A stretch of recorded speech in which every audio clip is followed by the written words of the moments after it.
ఇక కేరళంలో అసెంబ్లీ ఎన్నికల polling last కు వచ్చేసింది. మధ్యాహ్నం 3 గంటల వరకు కూడా కేరళంలో 75.91% పోలింగ్ అయితే నమోదైంది.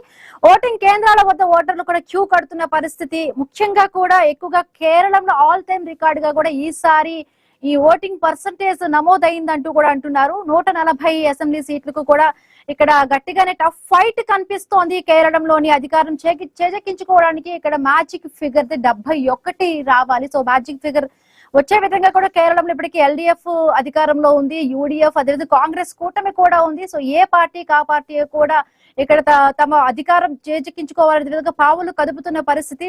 సో మాట్లాడతాము అసలు ఇక్కడ బీజేపీ కూడా కొంత అంటే మొన్నటి వరకు కూడా ఒక ఎంపీ సీట్ ని గెలుచుకుంది. మన లోకల్ బాడీ ఎలక్షన్స్ లో కూడా బీజేపీ కొన్న సీట్లను కొన్నిటిని కైవసం చేసుకున్న పరిస్థితి. మరి అసెంబ్లీ స్థానాలకు వచ్చేటప్పటికి కూడా బీజేపీ తన హవా ఎంత చూపించబోతోంది?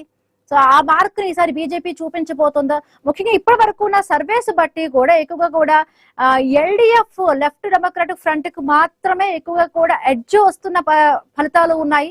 గట్టి టఫ్ ఫైట్ ఉంది ఎల్డీఎఫ్ కి యూడీఎఫ్ కి మధ్య ఉంది. మరి బీజేపీకి కొంత అంత ఇది లేదు, బట్ ఆశించినంత స్థాయి లేదు. బట్ ఈసారి మాత్రం చూడలేము లోకల్ బాడీ ఎలక్షన్స్ లో గెలిచిన దాన్ని బట్టి కూడా మరి ఎంత ఇక్కడ మోదీ మ్యాజిక్ ఏమన్నా చేస్తారా లేకపోతే మూడో తిరిగా కూడా వస్తుందా అనేది కూడా చూడాలి. ముఖ్యంగా లాస్ట్ అంటే ఎలక్షన్స్ అప్పుడు కూడా చూసుకున్నప్పుడు కూడా అంటే గతంతో పోల్చుకుంటే కొంత శాతం కేరళలో కూడా బీజేపీ హవా కనిపిస్తుంది అంటున్నారు.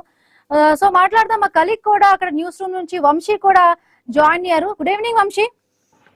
Good evening Bindu. మొత్తంగా చూస్తూ ఉన్నాం. సో 2 రాష్ట్రాలు, ఒక కేంద్ర పాలిత ప్రాంతం పుదుచ్చేరికి సంబంధించి ఎన్నికలు జరుగుతూ ఉన్నాయి. పోలింగ్ అయితే జరుగుతోంది. మీరు చెప్తున్నట్టుగా పోలింగ్ కేంద్రాల వద్ద ఓటర్లు కూడా బారులు తీరారు. తమ ఓటు హక్కును వినియోగించుకునేందుకు బారులు తీరిన పరిస్థితి. ప్రధాని మోదీయే కాదు, కేంద్ర ఎన్నికల సంఘం కూడా చెప్పింది ఓటు హక్కును వినియోగించుకోవాలి. ప్రజాస్వామ్యానికి ఓటు హక్కే బలం.